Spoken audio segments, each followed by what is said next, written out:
Jacinto, Eduardo Robles Boza.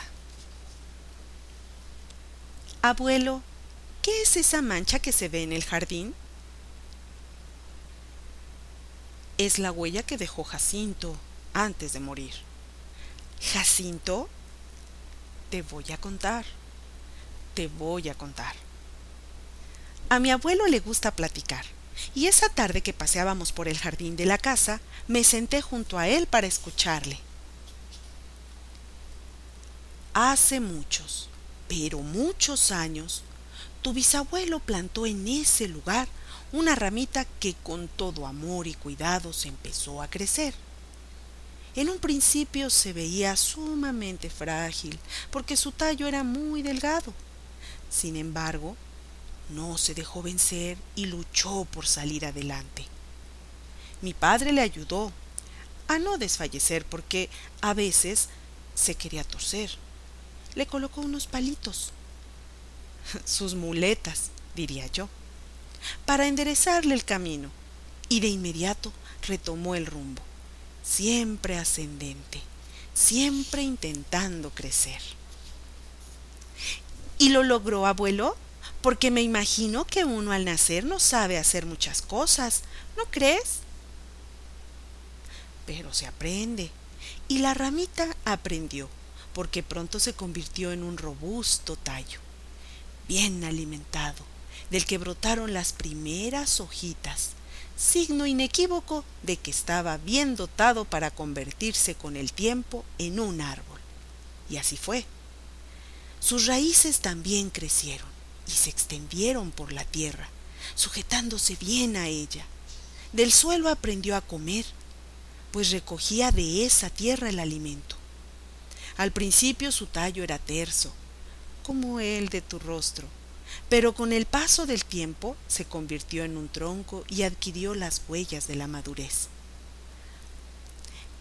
que son como las arrugas que a ti se te ven.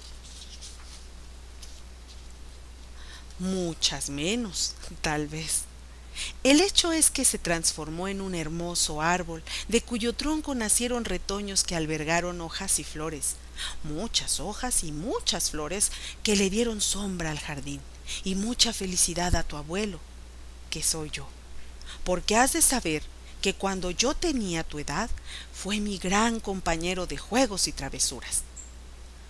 Muchas veces me ayudó, con su paciencia, a treparme a sus ramas, de las que me colgaba como chango.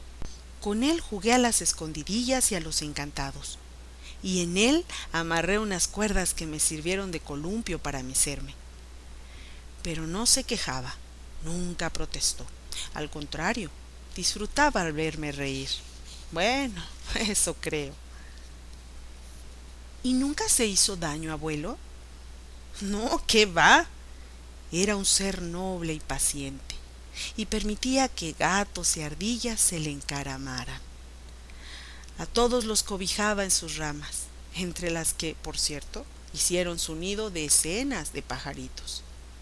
Claro que de vez en cuando recibía la visita de curiosos y diminutos bichos, como hormigas y gusanos que intentaban dañarlo, pero no lo permitimos.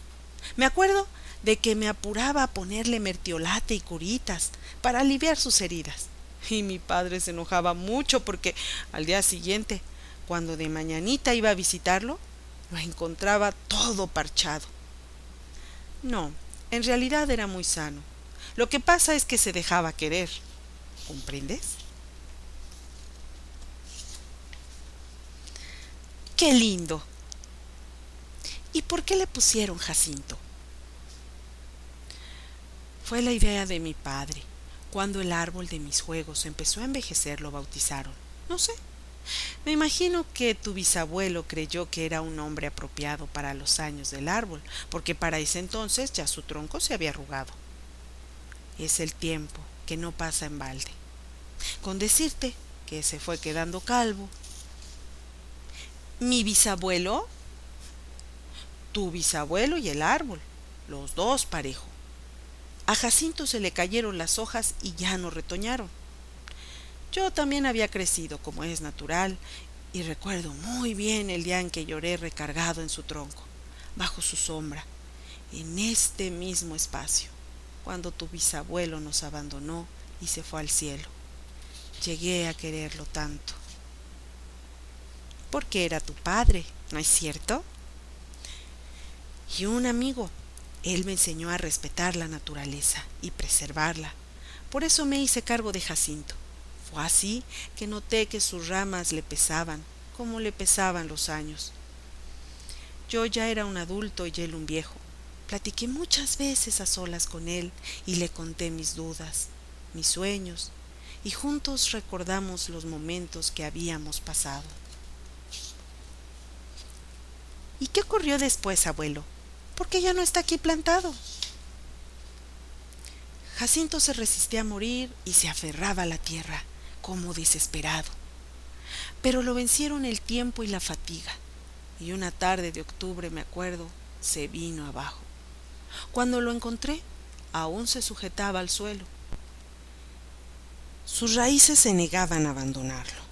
Fue muy triste ese día, y resulta más triste el recordarlo. ¿Por qué lloras, abuelo? ¿Qué te pasa? Son cosas de los viejos, muchacha. No hagas caso. Pero no creerás que Jacinto se fue de nuestro lado. ¿Qué va? Siguió presente. Verás, de su tronco hicimos leña y durante muchas noches encendimos con ella la chimenea del tapanco, iluminada el cuarto, y con el calor de sus llamas nos arropamos. Yo pude comprobar cómo de los leños salía su savia, que era la fuerza que durante tantos años le permitió crecer esbelto y sano. Y se murió, ¿verdad? Sí, cuando sus llamas se apagaron. Pero, ¿sabes? Aún en los últimos minutos de su vida, Jacinto estuvo entre nosotros. Y en torno a su calor, su luz y sus recuerdos, todos los que formamos la familia nos juntamos. Él nos unió todavía más. Tu bisabuelo lo plantó, que no se te olvide. Y es por eso que guardamos con cariño la huella que viste en el pasto. ¿Sabes qué pienso, abuelo? ¿En qué, muchacha? En que quiero ser como tú cuando sea grande. Mejor sigue el ejemplo de Jacinto. Él era un ser excepcional, casi, casi humano. Fin de la lectura. Voz del audio Guadalupe Monroy para Gire compartiendo lecturas.blogspot.mx.